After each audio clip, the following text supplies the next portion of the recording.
Hey y'all, and welcome to Geospatial Experiences. I'm your host, Melissa Mayo, and I'm an Esri engineer on the product team. This podcast focuses on the application of geographic information. Let's go on a journey together with some of my amazing coworkers, along with Esri customers, partners, and distributors who are doing really cool work in the field of GIS.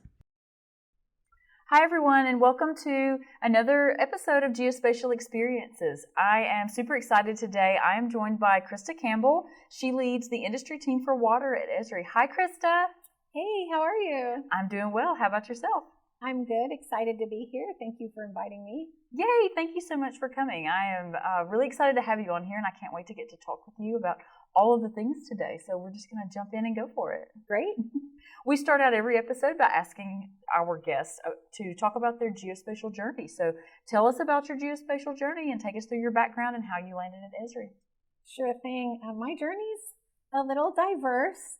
I actually had not thought about being in the geospatial field. It wasn't something that was a goal for me.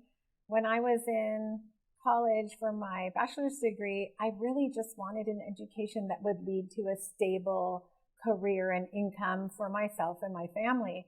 And going through college, the advisors were very frustrated with me because I didn't have a passion, or I didn't always have a dream to be something specific.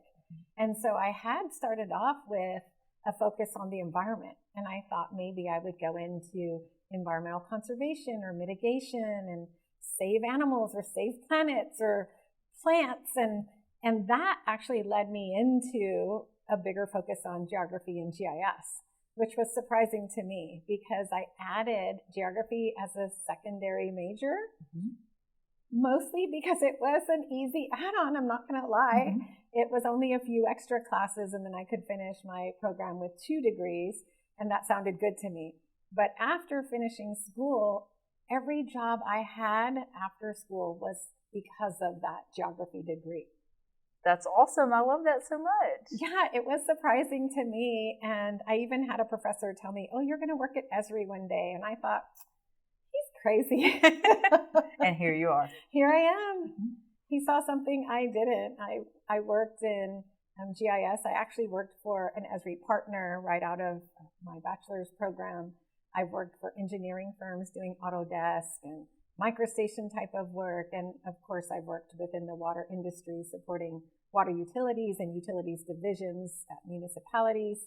So I have a bit of a diverse background, but that's what brought me to Esri. But I love that you have such a diverse background and you bring a lot of experience from the world, into your role here. And so you can kind of speak for customers and speak the language, and you've worked with the partners. And so you have that experience to pull from here when you need that. That's a really big reason that I'm at Esri, because when I interviewed with them, they told me, we want someone that understands the industry. We need someone that understands GIS, and we need you to be an advocate for our customers and represent that industry internally with Esri as well as externally. And it's been a great job, I'm not going to lie. You seem to be really good at it, for sure. Well, thank you. I try. I think that ability to relate to their challenges and relate to their experience with Esri as well has helped me along the way, because I was an Esri customer. And if I was frustrated or if I had challenges, then that's something that I can bring into the position I have and improve it for our customers now, which is a lot of what I do.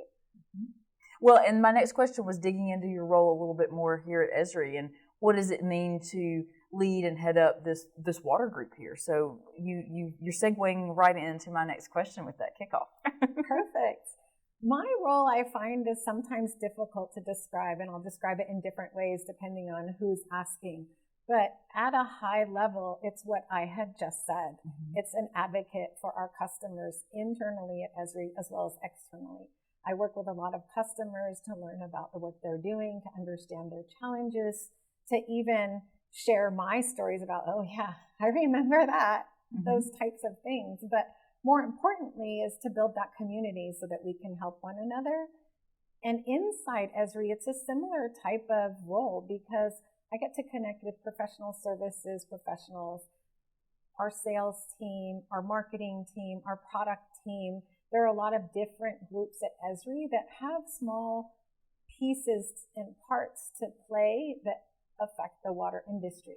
And so getting to know the right people internally at Esri really helps me to be an advocate for them when they need help specific to our water industry, as well as for our customers. So what does the water team here at Esri do? I know you're speaking on, advocating for the customers, and that's a big piece of it, but really when you get down into it, what does the water team here do? We do a lot. And we also work with partners. I don't want to leave our partners out because that's a relationship that I have as well. And I enjoy working with our partners. In industry, our role is very focused on messaging into the water industry. And that includes potable water, wastewater, stormwater, irrigation, water resources, rivers, streams, lakes. It's unlimited, except when you get to the ocean. There's a team that handles oceans, and we work with them sometimes, but all water is what I'm trying to describe. And our role in industry is to take all of this information and everything we know as a team and create messaging, content like ebooks, webinars, host water user group meetings, create sessions at our user conference and at our IMGIS conference, and bring together a way to educate and inspire our community around GIS. Mm-hmm. Feels like an awareness too. You're trying, it almost feels like you're trying to bring an awareness for people about how we can use GIS to apply and solve problems that are in these different areas. Specifically for you guys, though, it's water. Absolutely. Mm-hmm. And it's a passion that I have because I was in the industry and I've seen how Esri's technology can really help to answer some simple questions that may appear complicated at first.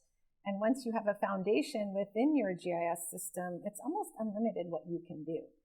And a lot of our customers or even potential customers may not have that full picture or might be working in one area and they haven't grown yet into other areas. Mm-hmm. And so for our team to be able to help them, oftentimes with licensing they already have, to do more and get more value out of their GIS, it's pretty satisfying. It makes me feel good. Well, and then they love you because they already have it and they just need to know that it's there and know how to utilize it to the fullest extent, essentially. So yeah, sometimes that's the case. Mm-hmm. I think that's awesome. So you're talking about the partners and the customers, and it just feels like there's a bigger water community ecosystem here that you're a part of. So what does it mean to be a part of that whole big picture here? You're really an advocate for your customers, and you're helping with the partner relationship and helping them understand and really bringing that awareness. But what is it like for you too, as far as being invested in this? For me, it's really great. It makes me feel good. And that's something about Esri in itself, is it's a company that makes you feel good about the work you're doing, because genuinely, I feel like Jack and Laura Dangerman want to make the world a better place. Mm-hmm. I don't know how many other jobs I've worked at where I can say that.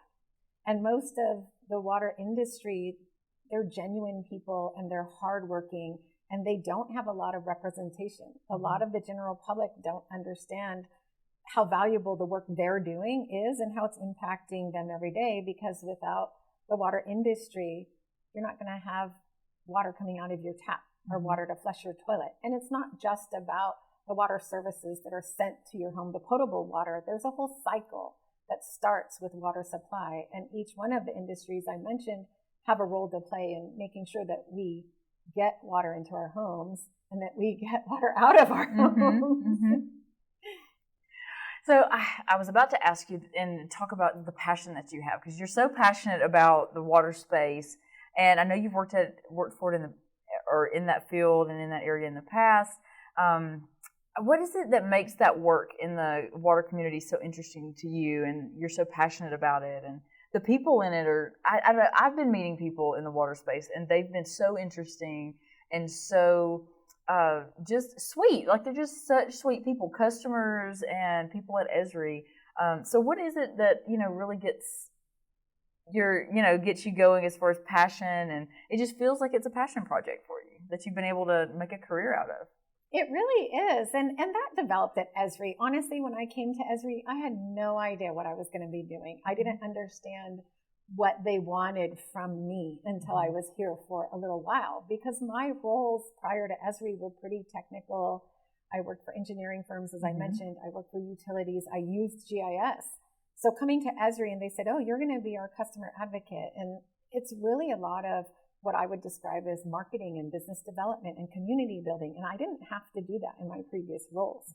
So over the years, as I've grown at Esri, I think my passion's grown because I've realized how many people I get to talk to and how many times I get to engage in conversations that are learning about what they're doing and what their challenges are and how GIS can help. And sometimes it's not even always about Esri's ArcGIS technology. Sometimes it's just about their situation at their job and what they're dealing with and the dynamics that are around them that might be offering challenges. And I think that's why I'm passionate about our industry. We like to help each other. We want to see each other succeed. And we all believe that water's very important. Obviously, you have to have water for life, and that's a bit of a cliche, but we all believe that, and we all want to make sure that there's safe water for everyone to consume and water available for the needs of every person, and that can be overwhelming. The passion just comes from seeing people make a difference and seeing communities come together. And you said you've seen it, you feel welcomed. Absolutely. And that's really nice.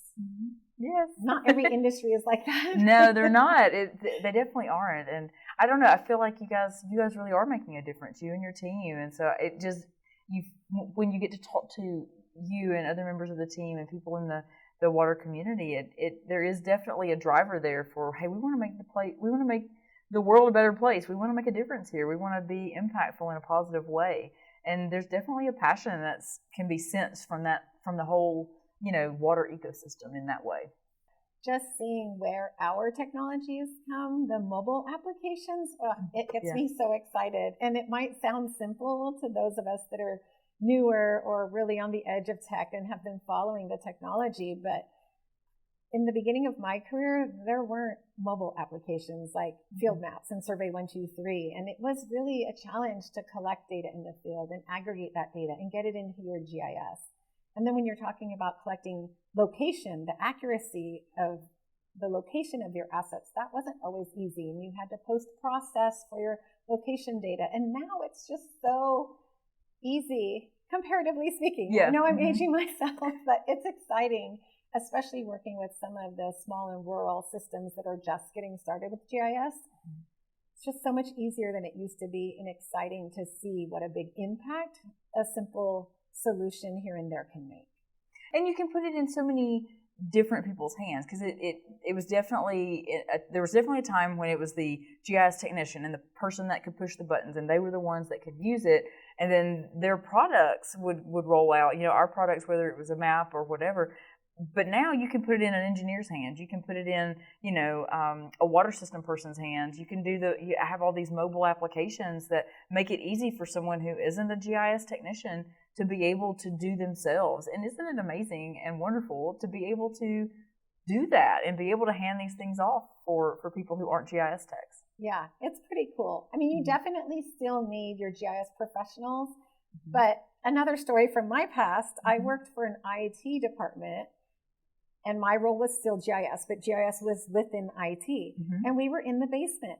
And it's a joke in our industry, in the GIS industry, that, oh yeah, we were in the basement. Same for me. Yes, I was in a role where I was in IT and we were in the basement. Right. Well, guess what? GIS isn't really in the basement anymore. And it is exciting to see that happening and to see all the hard work that GIS professionals put into it being shared across organizations and being easily accessed by people in the field, or even supervisors or managers who can use dashboards. It's just become something that's more accessible.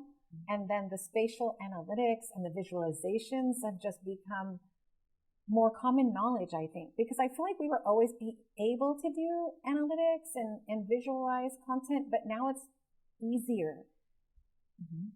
Well, and the technology's allowed it to us to be able to do more. I feel like we've had just the way that technology has moved and the improvements and just the places that we've been able to go to and build upon, it seems like we can do more with less now too. Yeah, you know? and part of that really is the technology growing and that ability to share information. And it used to be harder. I'm not going to talk about hard drives and swapping those out in person. But I know, right? Exactly. Exactly. So I'm going to shift a little bit on you and talk about some of your international opportunities that you've had, because I know you travel around the U.S. and internationally, and you meet with users in your role. What's it like to have conversations with so many different users, partners, distributors, just around the globe? Really, I mean, you just got back from a really interesting trip, and we can get into that too. But I just feel like you're going to have a lot of insight by being able to talk and communicate with people from all different walks of life, all different areas, all different types of utilities, and different water groups. So, what are your thoughts on that? What are your insights on how they're getting into solving these problems with the technology? Well, first, it's pretty amazing. I have to say that in my previous roles, and I think this is true of most water organizations, you don't get a lot of opportunity to travel, particularly internationally. So that's something that Esri has enabled me to do, and it's pretty amazing.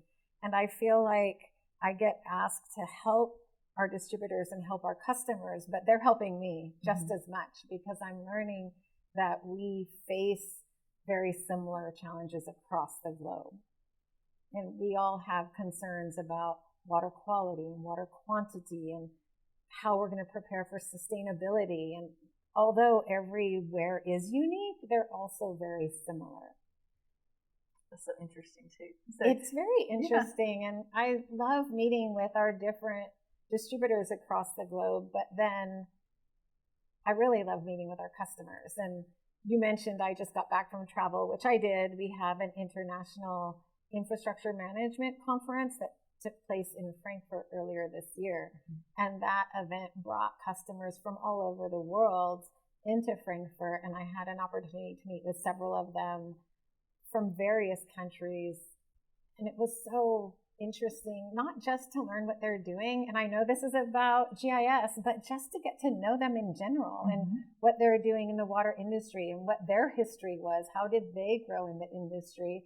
And some of them, they've been using GIS for a long time. Some of them are just starting.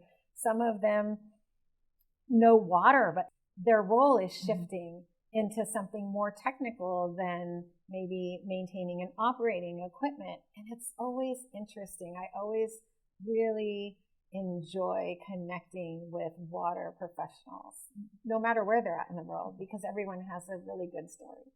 And that's perfect, because this is about the people behind GIS. So, that's perfectly in line with what we're doing here for the podcast. And I love the fact that you get to go and meet with these people and meet them, where they are, and hear their journeys and hear their stories, and kind of get to know them on that one-on-one level too, as well as hear about their challenges and their experiences and where they're trying to move the needle forward too. I think all that would be super amazing to be in your role and be able to do all of that. And then, you have all these experiences and you're gaining this insight, but how do you use those and apply what you learn from those conversations in your role here? How do you bring that back? One good example, and I'm going to use an example because that's a hard question for me to answer, and my mind goes in 100 different directions. That's totally fine. Let's give us an example. That's perfect. One example is my team worked on an industry report that was focused on GIS and digital water. Okay. And the report initially was very focused on the United States. And so we did this GIS and digital water report. We had a lot of customer examples in that report, talked about how our industry is using GIS, and it was well received, but it really lacked a global view. And so after that report was finished, I talked to my team and I said, we need to do a global version of this. We need something that shares successes from around the globe and brings in a broader perspective about water challenges and what does that mean on a global scale. And so in doing that report, having that task to create this global version, it really was wonderful to reach back into those memories of, oh yeah, I talked to this great person out of Greece, and I talked to this person in Spain, and I talked to this person here and there, and to pull out those contacts and say, hey, remember when we talked about these things? How would you feel about sharing your story? Mm-hmm. And so it was a really great goal to create the book in the way of it strengthened those relationships, and it got to highlight wonderful work being done across the globe. And I love that global report. Mm-hmm. Hopefully everyone else does too, but it was a great experience for me, and I like the report. I think it's valuable. I'm sure. I need to check it out. You need to send it over to me. I will send you. Yes. Well, I love the perspective too, because, we have the angle from the U.S., and so you have the report that was focused here, but then when you start digging those international perspectives and you're looking at it, sometimes those customers and those clients and those partners and distributors that are kind of working in other areas, they see different issues, even though, like you said, we all are working towards similar goals and we have similar things that we're kind of trying to achieve, but it's just from a different angle and a different perspective when you get into some of these different countries and some of these other spaces. So I think that's awesome that you guys are digging into that and bringing that forward for people to be able to have that exposure as well. Yeah, and that goes back to the whole conversation earlier about community. Mm-hmm. If one person's doing something that we get to share with our community, someone else is going to see that and think, holy cow, mm-hmm. I want to do that, or I'm trying to do that. I could really use some help. And that's what makes this job amazing, because we can make connections. We can create user group meetings. We can have online forums. We can connect people to each other so that they're able to help one another. It's not just about, oh, Esri has these resources and I have technical resources that I can help you with, or I can introduce you to someone at Esri. It's such a bigger community than that. I love the community aspect of it too, just the way that feels. And I know you mentioned that you got to kind of dig into the catacombs of your memories for bringing up these stories and things, but how does your team benefit from this information that you're going out and gathering? And when you task them with something, I mean, that had to be super interesting for them too, to research and chase down, some of the rabbits from you, to be able to collect the stories and pull the information together. And then as far as the rest of their jobs go, when you bring this information back, how does that benefit them as well? I think it adds perspective to the work that they're doing. Mm-hmm. And I have team members that have been with Esri as long as I have. And okay. I have team members that are fairly new, maybe a few months to 2 years to 10 years to 15 years. Mm-hmm. And because we collaborate across teams, the experiences that I have and that my team has isn't just for our industry team. We work very closely with our global business development team, our domestic business development team, and by sharing perspectives and stories and successes of our customers and even failures of our customers, mm-hmm. it just helps us to be a stronger team in our goals to educate and inspire and help our customers. And I'd like to think that my team's just as passionate as I am. Mm-hmm. They also attend events. They also talk to customers. They have different roles and they focus in specific areas, but generally speaking, our goal is the same when it comes to the end of the year or next year or next year. And that's to make sure that our community is strong and that we're doing our best to support them. The ones that I've met have been just as passionate and just as devoted and focused on, all the good things that you're talking about. And they just seem to have a real drive for the work that you guys are doing. So good job with them as well. And to them. Yes. There's a couple of us that keep saying when we retire from Esri, we're going to go be a circuit rider. We're going to go volunteer to make maps somewhere mm-hmm. and just be boots on the ground in the community again, because that's one thing that I miss a lot in my role. I get to do a lot of amazing things. I get to go amazing places and I meet wonderful people, but I really miss just being those boots mm-hmm. on the ground, mapping fire hydrants mm-hmm. or operating valves or getting out there and doing the work. So I'm a little jealous. I know, anyone right? That's listening, that's out there. I feel like most of us who transition from that type of role into either a leadership role or into some other type of role where you're not as hands-on, I feel like we all look back and go, I remember when, and that was pretty awesome. Yeah. Like it's just the way of it, of how it goes. But yeah, I think that would be awesome for you to get back into it, Christa. We need to bring you some projects and one mix of these it days. in. I find a few projects here and there to work on.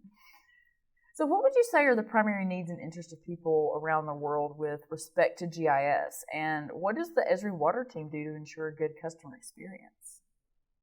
One of the things I focus on a lot with my team, and I believe the teams around me as well, is to just follow up on any conversation we have or any action item. If we told someone at an event, hey, you know what, I'll find that resource for you. Well, you better do it because that's important.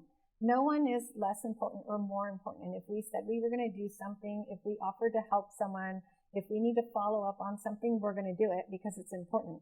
And everyone gets busy and overwhelmed sometimes. But for our team, that's a priority. And I feel like it's not really hard because we all care a lot about our customers and ensuring that with our team, they have a good experience and they feel like they have a colleague and that they're part of our team and that we're going to work together is important. I love that so much because, you know, it does not feel good if you're a customer and you reach out to someone and you ask for a question or you ask them a question or you ask for a response and then you never hear anything back and you're just kind of left wandering. I think that's amazing that you have such a high rapport for the people that you're interacting with, that you want to get back to them, and you have that expectation for the rest of the people in the group and the teams around you. I mean, I think that's awesome because you're building those good relationships that way. And when you do what you say you're going to do, that resonates with people, not just the people that you work with, but the people that you're interacting with outside of Esri.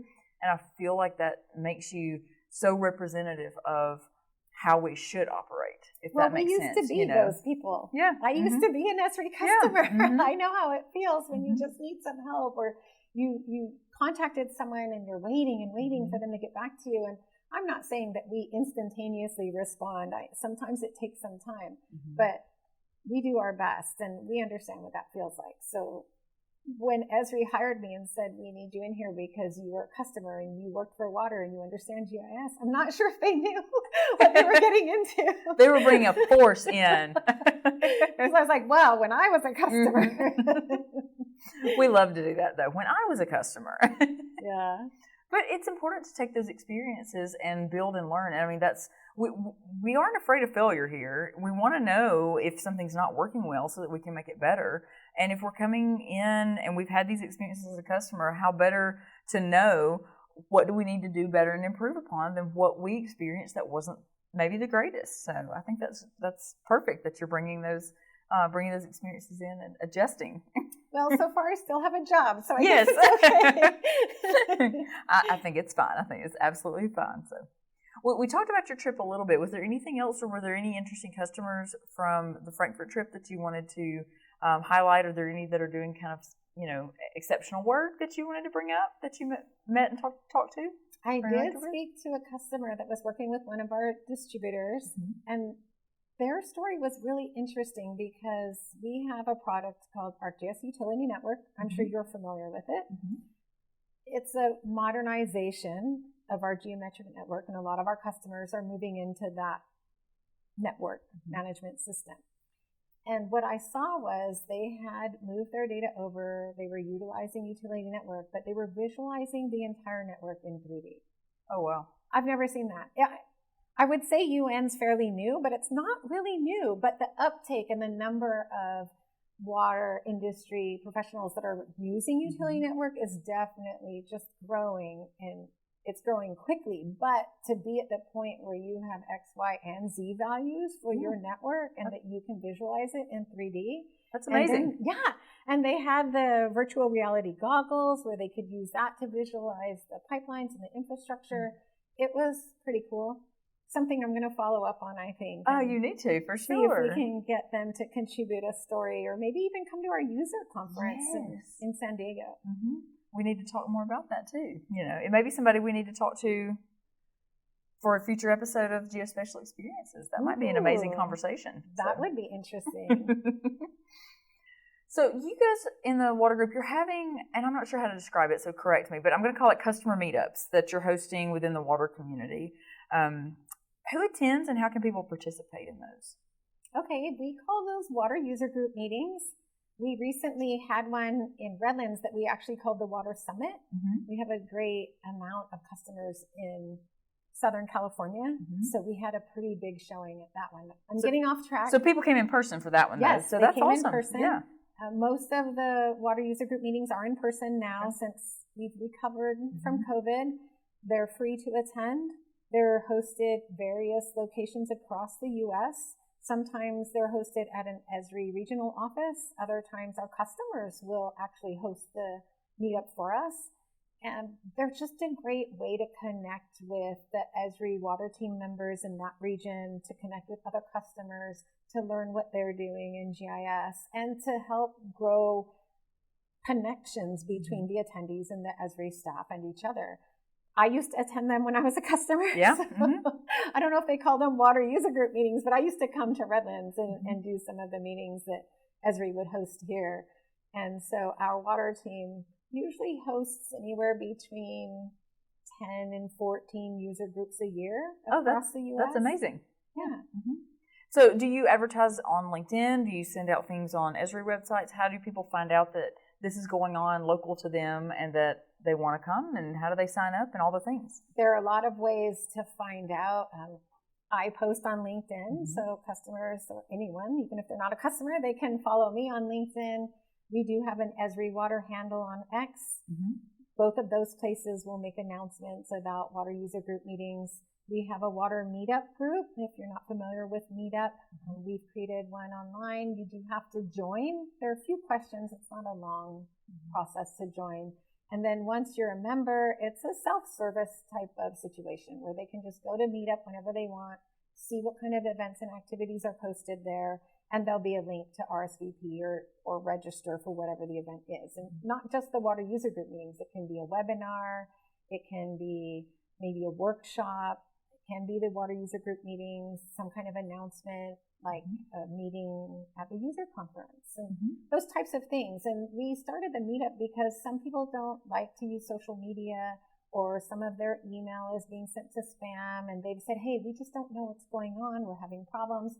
So we launched the meetup group several years ago, just a self-service way for someone to say, I thought I saw something about that. Let me see if there's something going on with the water team. I think that's super cool, though. That's an easy way for people to take it on themselves, and if they're interested, plug in and check in, like you said. So it sounds like you have a lot of ways of getting the info out to people. Yep. We have a Esri Water newsletter that gets emailed out quarterly, and we'll make announcements in that as well. So some of our team will say, I just don't know how people don't know, but sometimes you don't. Yeah. We try a bunch of different ways to get the information out, but not everyone gets something all the time, and we do our best. Well, you definitely have a proactive approach to it, that's for sure. You're trying to get the information out via as many routes as possible. So I think that's awesome. Well, I know I would always be frustrated if I missed something when I was a customer. So that's one of the things. Right there, and I could have gone. Yes, exactly. You don't want to learn about it after the fact. For sure. And anybody who's listening, Christa is very... I lost my train of thought, Christa. She's very active on LinkedIn. That was my word. My brain was not in gear. Very active on LinkedIn, and so she's really good about posting things. So she's definitely someone to get connected with if that makes sense for your interest and wanting to follow her. She will let you know what's happening with the water crew. Well, the fine print is it's not always Esri focused content. Yeah. I like to read a lot about what's happening in the industry, and I'll just post things that I find interesting. So, of course, there is Esri content, GIS specific content, but there's various water industry content as well. But I think all that's important for people to be exposed to as well. I think you find things and post things that I would never know about, I would never see otherwise. And so I appreciate the fact that you're putting more out there than just Esri things, because it's good to, again, back to perspectives, it's good to see all the perspectives, right? I feel like if I thought it was cool and interesting, somebody else might like it. Yes, even absolutely. If it's only one or two people. Absolutely. Okay, I'm going to shift gears again with you, and let's move into kind of conference speak. And well, I just want to get into a little bit, when you go and attend a conference, what is your objective for attending? Well, there are two scenarios when I hear the word conference. Sometimes you can refer to them as trade shows as well. And sometimes I might attend an event to learn to go to sessions, to connect with other industry professionals. And it's more of what I would describe as a personal growth for me. Development for you and Right. for your training. Mm-hmm. And then there's the scenario where Esri has an exhibit at an event. Mm-hmm. And in that case, the water team would have a space. And that's a little bit more work because we have to determine how large of an exhibit we're going to have, what kind of messaging we want to have printed in the exhibit or take with us in digital or print formats, and what team members need to be there to support that. And so that's a little more work, but always fun. Sidebar to that story, when I first came to Esri, I was so excited about the user conference because I had attended as a customer. And I joined a team that had a lot of marketing people, which is fine, but they didn't have the enthusiasm that I had for GIS. Mm-hmm. And so every year I'd be like, ooh, you see, yeah. Mm-hmm. And I'd be so excited. Yeah. And they would be like, oh, it's so much work and we have all this preparation to do. Mm-hmm. And they just never understood how excited I was. I know. I feel like that's me 100%. Yes, but I get excited about the events we do now. Even after all this time, I enjoy going to industry events. And most of our team, they're having conversations even a year ahead of time to say, okay, what events is the water team going to do next year? And who's going to go? Oh, wow. And sometimes it's a little bit of push and shove. Yeah, you're like, vying. I want to go to that one. No, I want to go to that one. And so identifying the best resources and who's available is part of that task. But once you get on site, all of that pre-planning, you just forget it because you get to talk to so many amazing people. And sometimes we get questions that still surprise us about our software, or someone sharing something they're doing and we've not heard of that before. So it's always fun and interesting and exciting to connect with our community. And especially, too, when the customers are getting into doing something that you never thought about being able to be done, or never thought about the software being used in that way. Yes. And, I mean, they blow our minds all the time with the way that they think up to use and apply it. And it's great. Don't hear me saying that in a negative fashion. It's amazing with the things that they come up with. So I love getting to talk to different people and hearing different stories from all sorts of industries, because I just look at it and go, I would have never thought of that. Like, that's amazing. And I think, too, coming from the customer space, it was always a treat to get to go to the UC. It was something, you didn't get to go every year. It wasn't something assumed or, implied that you would be there. And I didn't get to go until I worked for the utility, in the utility space. And so it was like I said, such a treat to be able to go. It was something that, we look forward to, and such a privilege and so excited. And so for me, I think now being on this side of it, helping customers have the best experience possible and be able to make the most out of that experience, because you remember what it was like when it was a treat for you. Now it's a treat for them, and they're so excited, and you just want them to be able to, enjoy it and experience it, and just, get immersed in all things Esri, all things mapping, all things Jack, all things amazing. And when you talk to people, they know what you're talking about. Yes. It's like our people have joined us. They've all come in, and our people are here in one place. And it's just awesome. So, have you seen the Esri notebooks that have the graph paper inside them? I have, yes. Mm-hmm, yes. Okay, so they're pretty popular with our people. But it's hilarious because I'll be like, look, it has graph paper. I know. People not in our realm are like, okay, what is she so excited about? But then when you go to events and even the UC, and you're like, ooh, and they're so happy, and you just feel that connection with other people that are excited by similar things as you. And that's a simple example, but it's just, it puts a smile on my face when someone gets excited about the graph paper, because I love the graph paper. I know, it's super fun. I get excited about the globes in the circles in the convention center when you go up the escalator and you can see the globes hanging, and just all of the whole area of San Diego is decked out, down the gas lamp for us. It's like, welcome mappers. Here we are. We have descended upon San Diego, and we are taking over for a week. And it's awesome. It can be a little overwhelming sometimes. I know the first couple times I went to the Esri user conference, I was overwhelmed, and we had paper agendas then. Yes, had to print them out, little books. Highlight, these sessions look great. And then I would have my secondary sessions. But if I have time, I'm going to pop over to these ones too. And it can be hard to figure out, where do you need to be? Who do you need to see to accomplish your goals? And how do you really focus? Because you go into it thinking, I need to do these 2 things. And then you get there and there's so much happening. But on the water team, this relates to something we do on my team is we create an industry specific flyer, which is really just a short agenda that says, hey, these are the water things. Yeah. If you're a water person, check these things out. There's so much more to check out, and it's definitely not an all-inclusive list, but it's our team working together to say, these are the water specific sessions and content and demos. And then here are some other ones that we think you'll like because you're in the water industry.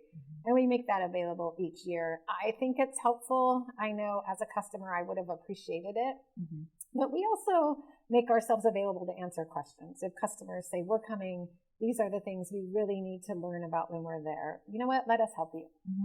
Would you recommend to customers to come with questions and, make their way to the showcase floor and find the Esri people that are associated with that area, whether it's water, or if it's pro, or whatever it is that you want to, you're curious about? Come and bring questions to get the most out of your experience, because Esri people are here and they have answers for you, or they will find answers for you. Absolutely. If you have technical questions, the expo is a great place to be. We have a lot of partners there as well that can help. If you want to connect with other users and figure out what they're doing and how they're doing it, we have a wide variety of customer presentations too. So, like I said, it can be overwhelming. There's a lot going on. I always try to help my, once I win a time or two, and then when I was sending other people, I would always try to help them with their agendas or help them with their plan and make sure, okay, who all are we sending? Do we have, someone kind of senior that's been before to go with some of the junior people that can help and please don't lose anybody, okay? I want everybody to go, and I want you to have a great time, and I want you to learn things, and I want you to come back. Nobody get lost. Everybody do the thing. It's, just try to have a mentor for your UC experience, It can be helpful. Absolutely. So while we're still in the kind of conference chat, you were talking about messaging and talking about kind of how we approach the conferences or the events that we're attending. So how do you prep both yourself and your team for a conference, and what's your process for determining the messaging if it's something that you guys are presenting at? The messaging really focuses around what type of conference it is. If it's a conference that's pretty large, a lot of times the messaging can vary. Okay. So we would depend on something that we think is important in our industry. What is everyone talking about? What do we get a lot of questions about? And then sometimes it can even be regional. In Florida, groundwater is so close to the surface. That's a big challenge for a lot of our customers. So maybe we're going to focus more in that area if we're at an event that's in Florida that's regional. And that's true of a lot of our regions. So messaging can be tricky sometimes, but I think we're pretty good at that. And we have a lot of team members that are dispersed across the U.S. and that came out of the industry. And so we work together to ensure that the messaging we do have is, one, they just know, hey, Esri's here. And two, that the technology we have is going to help them in some way to meet some of their needs, hopefully a lot of their needs. And I know it's important to have good messaging, but really just the fact that, hey, we want them to know we're here because they can come talk to us. They can come say, hey, I have this challenge, or hey, I did this really cool thing. And that's really the important part. Find us, talk to us. Let's hear what you've been up to. Absolutely. And especially if you guys are there on site, take advantage of it. Walk up and go have those conversations in person with an Esri person, because, they're there, and that's what we're there for you. We're there to answer the questions. So capitalize on the opportunity when you have us available at an event, for sure.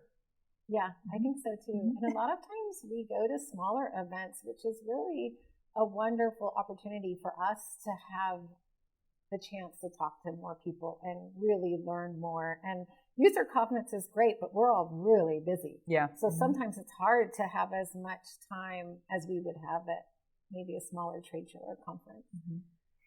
And I'm sure the follow-up piece for how you kind of interact and work with people is important at something like the UC, because you may need to track down an answer or find another person and then circle back to someone. So I feel like that being integral to kind of your foundations for how you operate here is extremely important from a UC perspective, because we are super busy, when we're there at the show. And so it's better to, sometimes you just got to circle back to get people the real answer they deserve. Yeah, take good notes and make sure you have contact information. Yeah. Make sure everything's spelled right. Make sure you have everybody's complete info. Absolutely.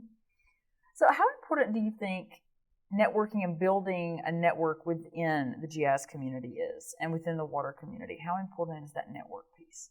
It's really important. I feel like we've talked about that almost this entire conversation, even though we've touched on other topics. I feel like it always comes back to community, comes back to networking.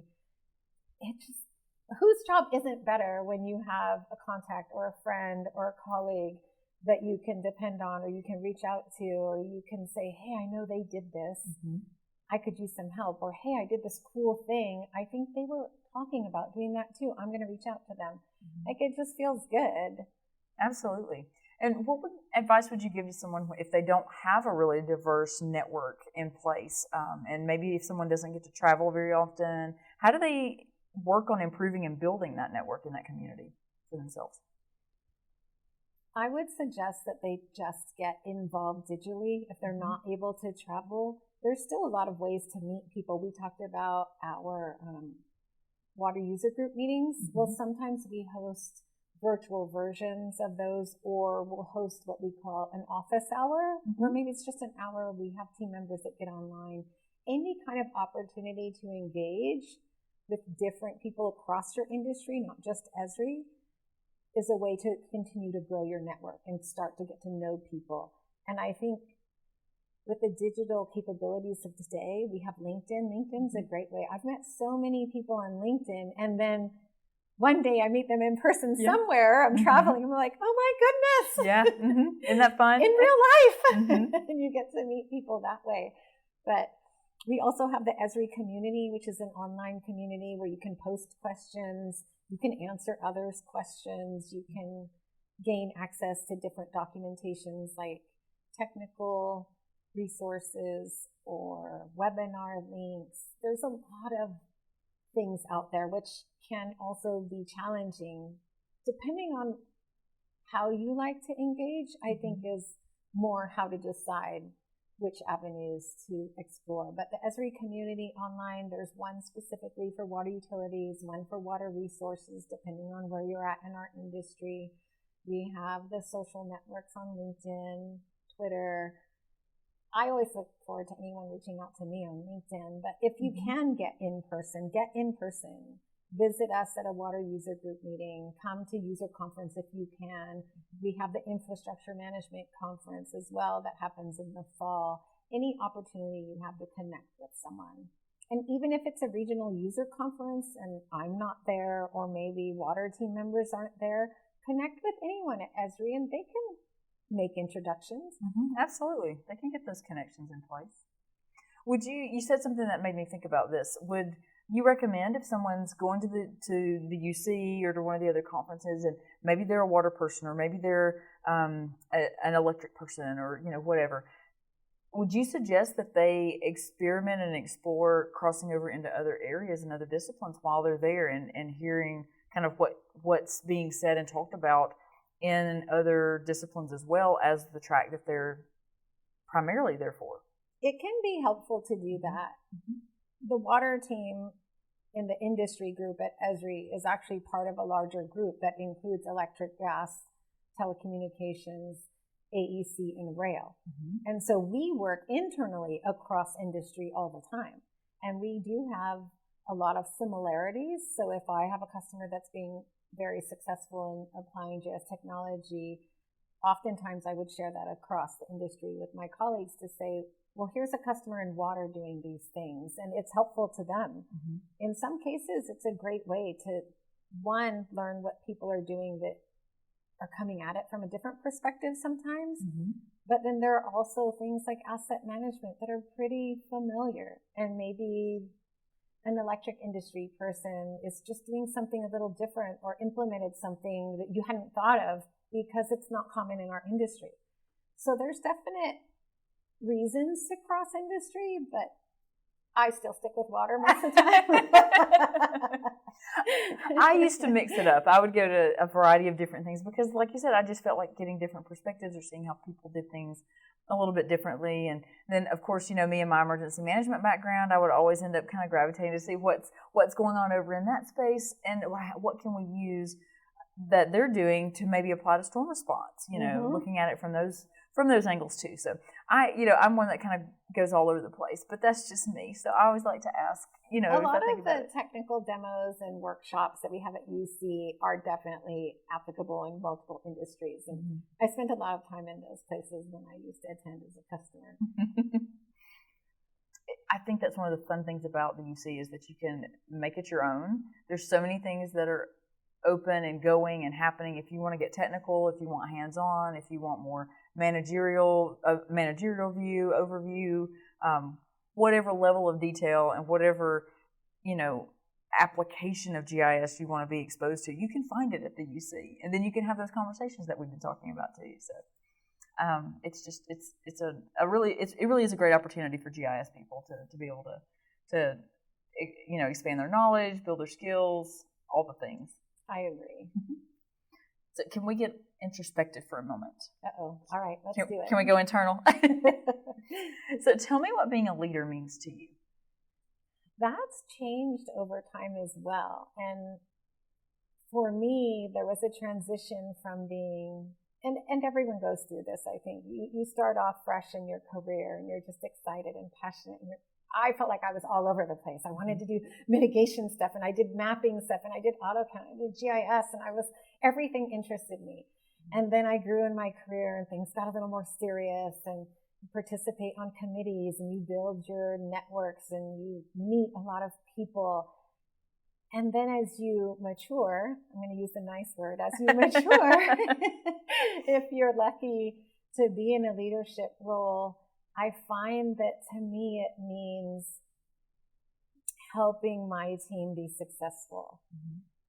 And by doing so, not just setting goals and milestones, but learning where their strengths are, where their weaknesses are, what do they enjoy doing? Is that the same thing that they're good at? And how do I foster that? And where they're struggling, how do I help them to do better and not struggle?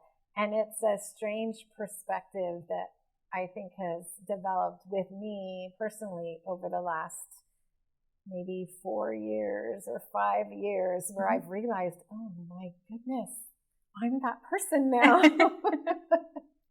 But it's very satisfying to see my teammates thrive and to be successful and to really contribute and feel like they're making an impact, and they are.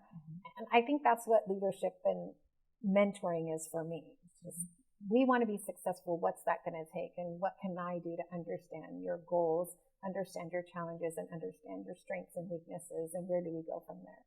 I love that you want to pour into your people like you do and spend time figuring out what are their strengths and how do we capitalize on those, and how do we, look at the weaknesses and how do we make those better, and how do we put people in places where they can thrive and be the best version of themselves they can be and enjoy doing what they're doing. Let's make sure they're paired with their strengths and that we are helping them to be able to take the ball and run with it, Exactly. I had a mentor tell me once that his job was to make sure that I could take his job if I wanted it. And I was like, wow. Yeah. At the time, I didn't understand it, but I do now. I understand that if something happened to me tomorrow, is my team going to be okay? Yeah. I think that's awesome. I love how you, like I said, how you pour into them and put such a priority on their development, and you make it a priority for yourself to learn them and figure them out and be the best mentor you can for them. I think that's amazing. That's why you have such a good team. Well, thank you. I really enjoy it, and I also think I have a good team. Your team is highly performant. You have really good talent in the mix. So how do you manage and motivate and mentor them when you mentioned earlier, you've got a diversity of time at the company and diversity of backgrounds, and you just have a really diverse team. So how do you kind of juggle all that? It can be challenging sometimes, but I think when everyone has similar goals, it makes it a little easier. And in my role at Esri, one thing that could be a complication is that not everyone reports up the same chain of command.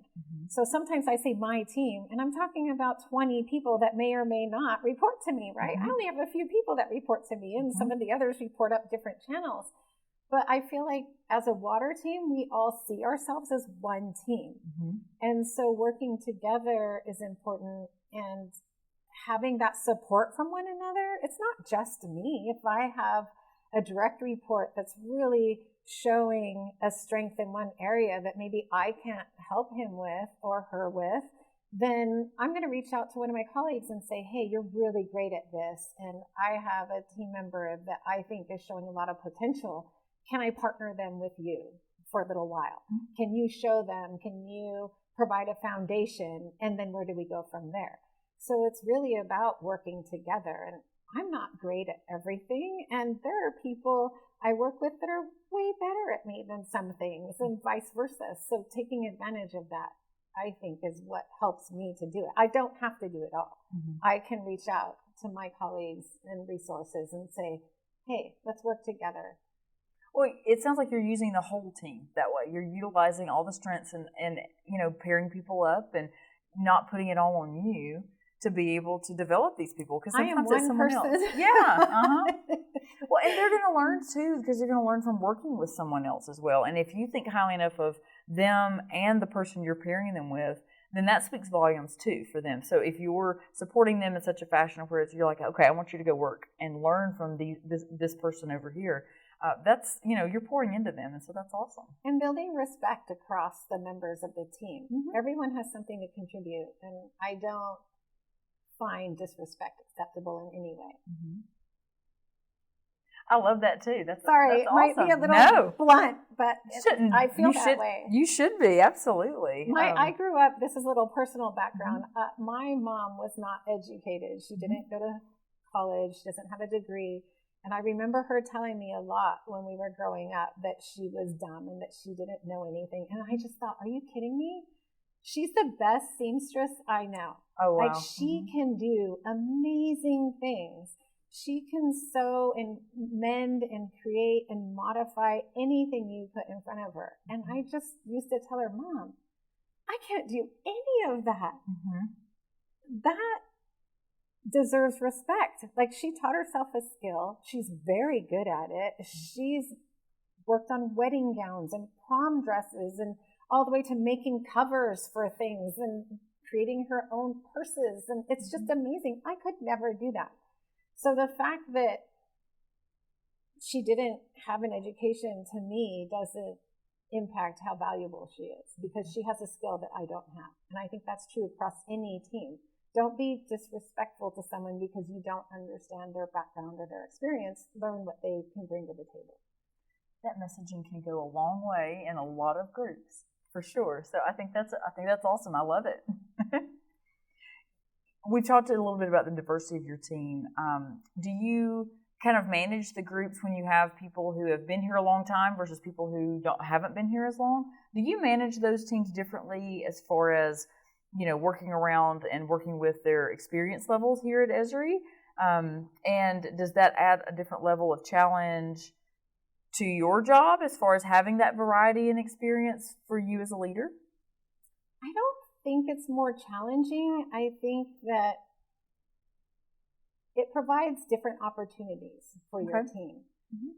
When someone joins my team specifically, or joins industry, and they're close to me geographically and I get to be with them a lot, I feel like the onboarding is similar, because there are a lot of things you have to learn when you join Esri that are foundational, whether you have a lot of experience or a little experience.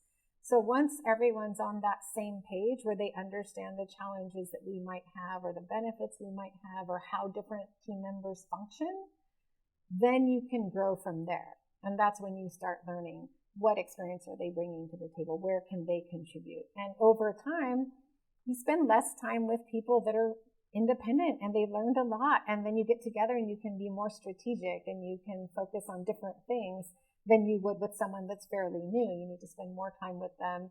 You need to make sure that they understand the little ins and outs of the work that they're doing, and then grow them into that place where they're a little more independent. But my team meets regularly just because I think it's important to teamwork and build that community, that we do spend time with each other. You're leading me into my next question, but before I say it, I just want to put it out here that I want to come and spend more time with Christa. Come over and be with me. I want to come and learn from Christa. I'm here for it. I welcome anyone to our team, and we love cross collaboration, and you can learn a lot of little things from other people. There's no value in thinking that you know everything. No, absolutely not. And that I feel like that can run rampant when not approached and not considered within any group. Just the fact that just because you've been here for 25 or 30 years doesn't mean your contributions are more valuable or less valuable. They're all of our contributions. We're all here for a reason, and we're all of our contributions are useful. We need to consider them all, and that's across. That's in any industry, in any group, in any space. We need to be open to those conversations. I feel like so. You're mentioning the culture of a team and kind of setting up the nuances, and I just want to go into that a little bit more. What would you say with regard to the importance of a culture within a team and how it lends toward that strength that builds within a team? I think if you don't have a strong culture that resonates with your team, you're going to lose your team. People are going to transfer to other teams, or they're going to quit, or they're just going to be disgruntled, and then they're not going to be bringing value to your team. I don't want anyone that I work with, whether they're directly on my team or on a team that I work with regularly, I don't want them to feel upset when they get my ping on Teams. Hey.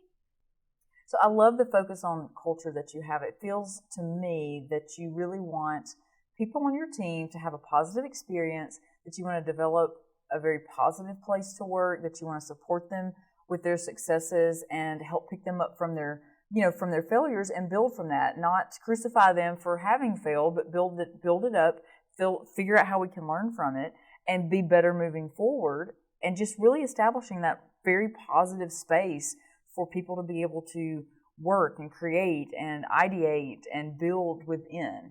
That's what I'm hearing from you.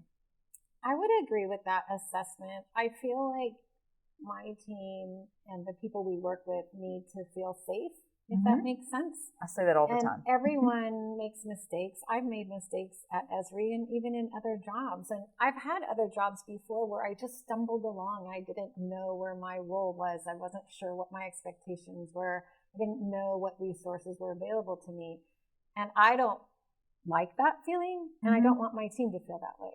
So building a team at Esri, across divisions even, I just want people to feel like they have someone to depend on. They have resources they can call. Maybe not me. Maybe they call one of my team members to say, hey, I did this thing. Can you help me?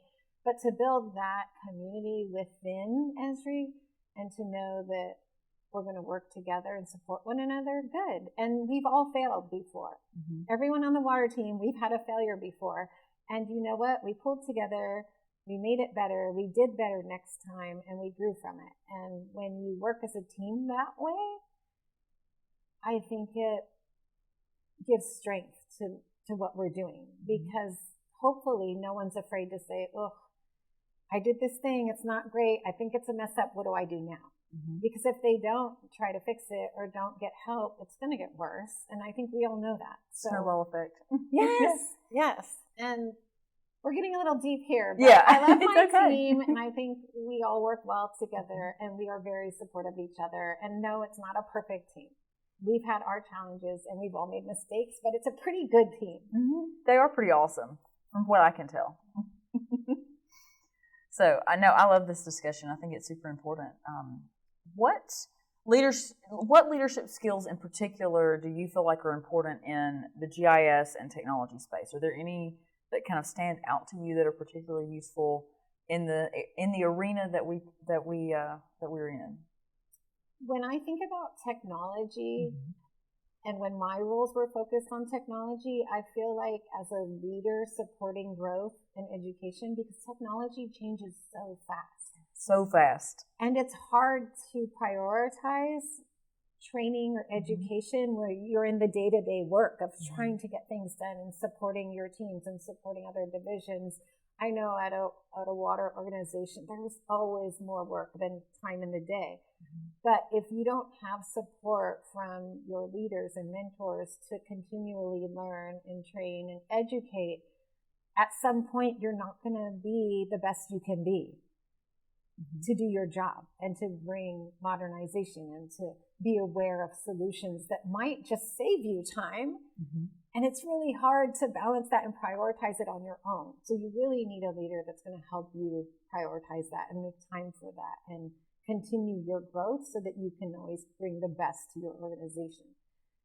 I think that's an awesome answer. I feel like that's super important because, like you said, technology moves so fast and it's so hard to keep up with what is technology doing today. I feel like it's changing every day, and then you're in the trenches with your day-to-day work. So if you have management that's supporting you and pushing, for you to take the time and say it's okay to break away and go, get your training and learn more about where we're heading. I mean, I think that's so awesome when you have that type of support. And make it part of your plan, not just something that comes up. Because if you have a plan in place and have a budget in place, which utilities usually do have a budget in place, and water resources organizations, right? So there's an education bucket or training bucket. And if you use that to the fullest and plan it out and say, okay, there are a couple free things I can do, maybe they're digital, and there are a couple of one-day things I can do that'll really help, and then maybe 1 week training or a 3-day training or a conference. We talked about the UC that can hit those needs that you have. I think you're going to be more successful in continuing with that learning than if you don't have a plan in place. Well, it sounds like it's important to prioritize it and to be proactive about it too. To do those things together, and like you said, and plan it out and have a forward-looking view on how am I going to get this in this year, and let's make this a priority. It's important. And it can be hard. Yeah. I try doing that myself. Yeah. There's a couple times where I've had to reschedule training or I've just not been able to make it. But at least if you have a plan and you're thinking about it and you're doing your best, you're not going to go a year or two without anything. Yeah, absolutely. I think that's super important. So where do you feel like the future of GIS technology is heading? That's such a hard question because everyone's talking about AI and machine learning and 3D, and I feel like it could go anywhere. But I'm seeing a lot of cool initiatives in large data and how AI is being used to really look at that data and make decisions. And then I'm seeing a lot in the 3D space. Okay. And I'm not jumping on that bandwagon and the digital twin thing. Is it cool? Yes, I think it's really cool. But there are different needs based on the organization type and the size of the organization. And if you have the need and the ability to go into a full digital twin type of implementation with real-time data streams and 3D visualizations and web services and the whole bucket, it's very cool. And will that become more of a normal situation in the future? I think so, because technology is going to continue to be more affordable. It's going to continue to be easier to implement. So I do see that coming, but I think if we're talking about just the next few years, I think it's about automation, not just AI, but automation, which is a little different, and working smarter. Technology is enabling organizations to work smarter, to make decisions that are based on information. And I think that's really what we all want. It's just how we get there.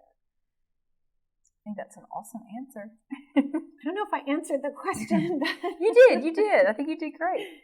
So what about the needs of the customers? How have you seen their needs change over the course of, your career really, and especially the last few years, and specifically those water customers? That's an interesting question because part of me wants to say they haven't changed. We need to protect our water. We need to understand how much water we have and what the quality of that water is. We need to serve that water, treat the water. There are so many things that haven't changed. What we need to do haven't changed. Mm-hmm. How we do it is changing because we have technology and we have a variety of solutions that we can implement. So maybe the needs of the customer is really just understanding what options there are to achieve their goals. Because I don't think our goals have changed that much. Okay.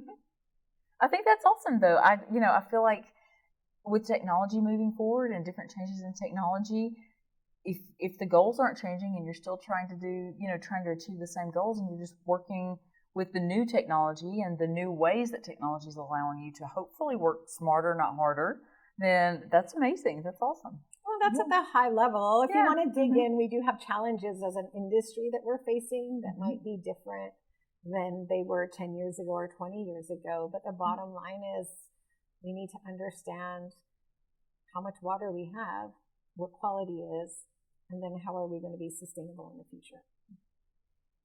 How do we keep having good water, right? Yeah. Clean water and all the things. Yeah, I recently presented, and the topic of the presentation was a trio of tricky problems. Okay. We have too much water. We don't have enough water. Our water's too dirty. Mm-hmm. And it sounds like they're contradictory, but it's a high level summary of what we're facing. Water scarcity, we have droughts, we have floods, but even if it's flooding, it doesn't mean we have great quality water to serve. We're facing extreme weather events, aging infrastructure, aging staff.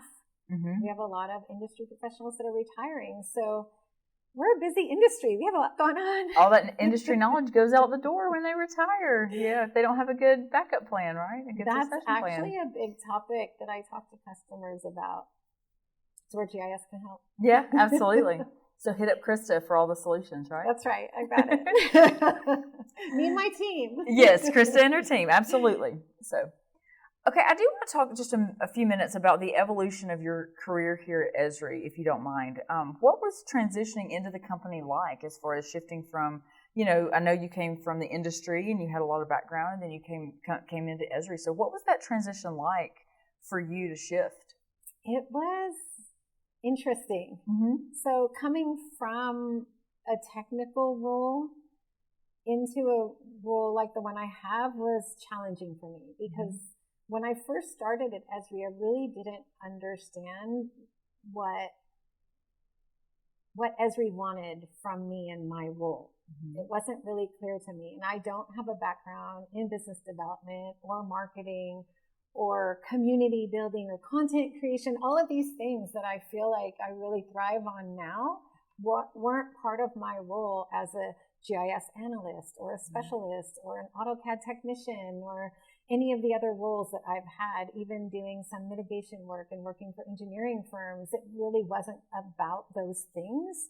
So when you take someone and put them in a role that they don't really understand, it's a bit of a transition.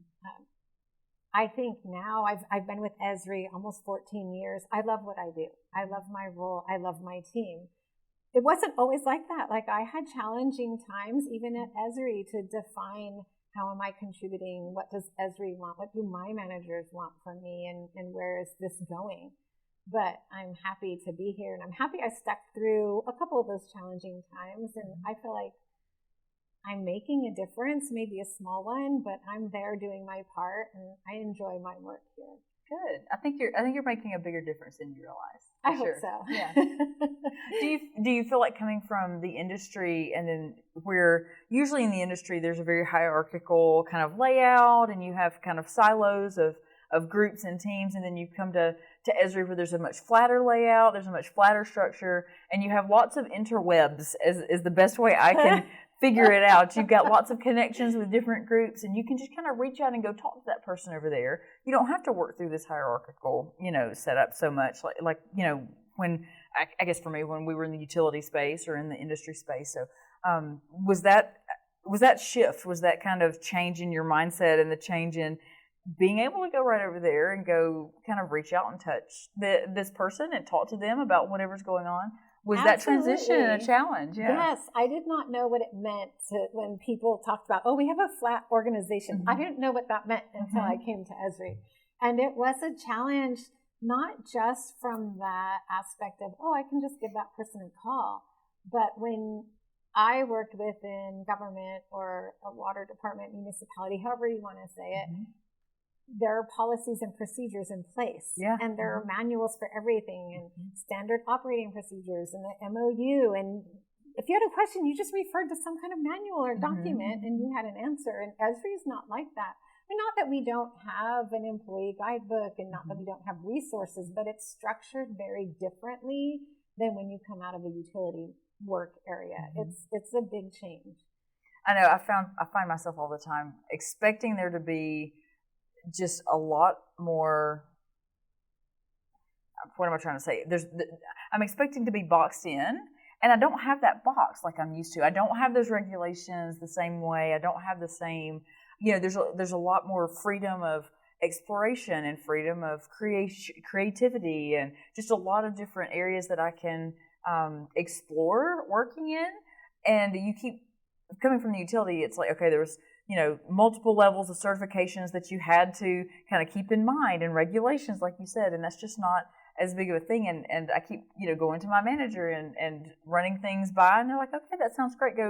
Go see what comes out of it. Run with it and do. And I was like, there's no this, or there's no hoops, and there's no, there's no guidebook, and there's no checklist, and we don't have to run this up any kind of chain of command of blessing. And he's like, no, just, explore and let's see what happens. I'm like, okay. It's definitely a different way of working, but it's good. And actually, I think that speaks to a lot of the reasons behind how my team's developed and how my team functions with our colleagues, because I want to make sure that when I'm working with a variety of people, they don't feel confused, or they're not sure, they don't know where to go, or what's going on here. And sometimes that can be a bit of a process when you're first onboarding to understand those things. And so I think the water team has just grown up together, and we're all saying, I have this question. What did you do when you got hired? Or how did this work? Or what does your chain of command look like? Or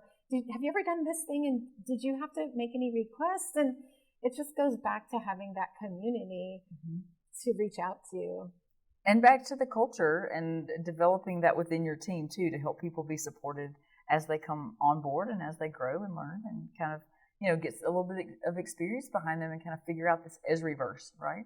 Yeah, Esri-verse is a way to say it. It's a great company. It can be challenging to acclimate in the beginning, especially if you came from somewhere that was very structured.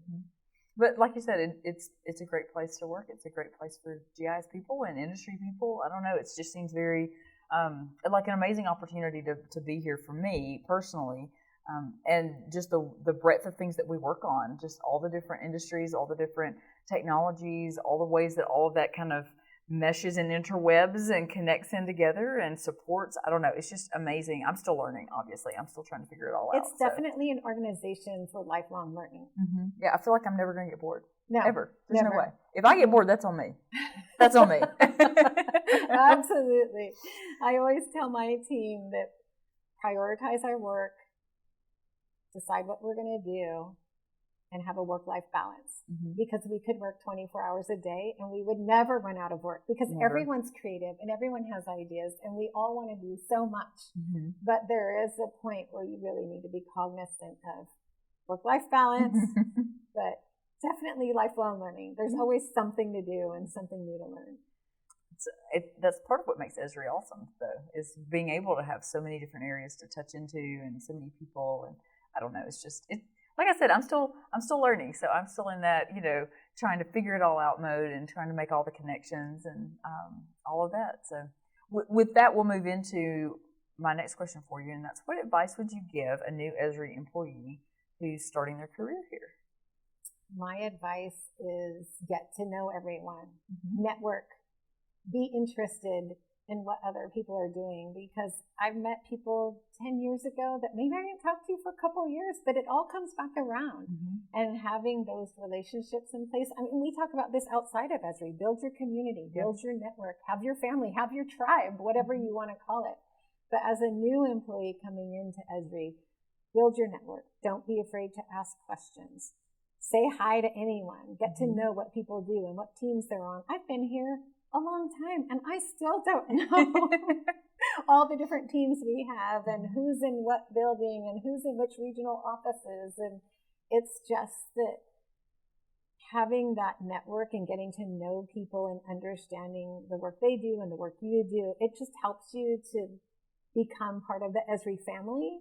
And the faster you do that and the more open you are to others' ideas and roles and input, I think it just makes it, one, easier to acclimate to your role at Esri, but two, we have a strong culture at Esri, and I do think we have this big family that's sometimes amazing and great and sometimes dysfunctional and sometimes confused, but always a family. I've gotten the same feeling too, that it's a very family atmosphere, that, you know, like you said, there's definitely, you know, times when it's working better than others, and maybe there's different, you know, groups that kind of interact in a smoother fashion than others, but all in all, it still feels very, you know, very much like a family atmosphere. So, yep. All right, we've been talking for a while, and I've run the gamut of questions on you, and I'm sure you're tired. So, before we wrap up today, do you have any final thoughts that you'd like to share with us? I think we covered everything, but I really appreciate you having me on the blog. I talk to a lot of people, and I love to share my experiences. And if anything I've been through can help someone else out, I find that a win. And even sharing my failures is something to be shared. And I appreciate you inviting me and having me here. Absolutely. I can't thank you enough for being willing to come on and tell us your story and talk to me and go through all this massive list of questions that I put together. I was like, I'm getting Christa on here. I want to pick her brain. We're gonna get in all the cracks and crevices. I want to know all the things. So I tend to go off on tangents quite a bit. So I think we did pretty good. You did great. I think it'll be interesting. So no, I really appreciate you for coming on. Thank you so much. And I've loved this conversation. I think it's been great, and I feel like it will be helpful for people. So I really appreciate your time. Thank you.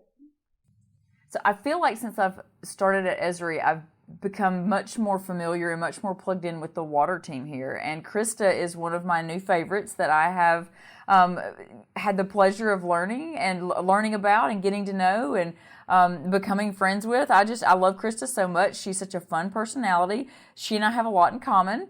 And we just could chat for forever, I feel like, you know. I think we could hang out and talk about all sorts of things.